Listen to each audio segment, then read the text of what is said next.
আজকের শক্তিশালী গ্রহমন্ত্র ওম শ্রাণ শ্রীন শ্রম সাহা কেতুয়ে নমঃ। এই মন্ত্রটি নিবেদিত কেতুদেবকে, যিনি আধ্যাত্মিক মুক্তি, মনোবল ও গতিশীলতার প্রতীক। কেতু হল আধ্যাত্মিক জ্ঞান, অতীতের কর্মফল এবং ছায়াগ্রহের শক্তি। জীবনে যেখানে অদৃশ্য বাধা, অনিশ্চয়তা বা মানসিক অশান্তি আসে, সেখানে কেতুর এই মন্ত্র সেই সব নেগেটিভ প্রভাব দূর করতে সাহায্য করে। জ্যোতিষশাস্ত্রে বলা হয়েছে, কেতু হলো এমন গ্রহ যিনি ভীতিকর পরিস্থিতি, বিভ্রান্তি ও আধ্যাত্মিক অজ্ঞতা দূর করেন।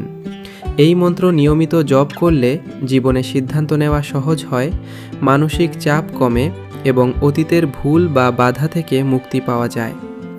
বিশেষ করে মঙ্গলবার বা শুক্রবার অথবা কেতুকালে এই মন্ত্র 108 বার জপ করলে মানসিক স্থিরতা বৃদ্ধি পায়, ভয়, সন্দেহ ও বিভ্রান্তি দূর হয়, শত্রু বা নেতিবাচক শক্তি হ্রাস পায়, জীবনের পথে স্পষ্টতা ও আধ্যাত্মিক শক্তি বৃদ্ধি পায়।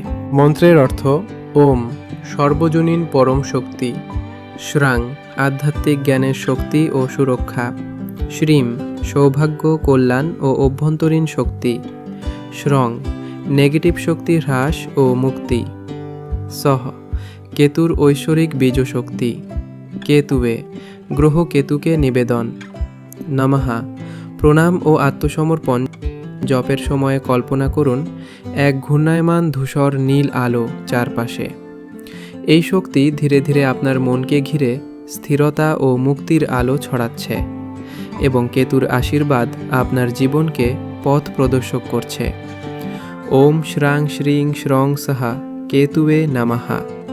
কেতুদেব আপনার জীবনে আনুন মানসিক শান্তি, আধ্যাত্মিক শক্তি ও মুক্তির আশীর্বাদ। মনে রাখবেন, এই মন্ত্রের প্রকৃত শক্তি জাগ্রত হয় শুদ্ধ মন, একাগ্রতা ও আত্মসমর্পণের মাধ্যমে। আর যদি আপনি এই গ্রহের গূঢ় তত্ত্ব ও প্রভাব গভীরভাবে জানতে চান, তবে একজন অভিজ্ঞ আধ্যাত্মিক গুরুর আশ্রয় নিন, কারণ গুরুর নির্দেশ ছাড়া মন্ত্রের আসল শক্তি পুরোপুরি অনুভব করা সম্ভব নয়। প্রিয় দর্শকবৃন্দ, যদি এই ভিডিওটি ভালো লেগে থাকে তবে সাবস্ক্রাইব করুন আমাদের চ্যানেল দৈনিক মন্ত্রকথা এবং লাইক, শেয়ার ও কমেন্ট করে জানান কোন গ্রহ বা দেবতার মন্ত্র আপনি পরের ভিডিওতে শুনতে চান।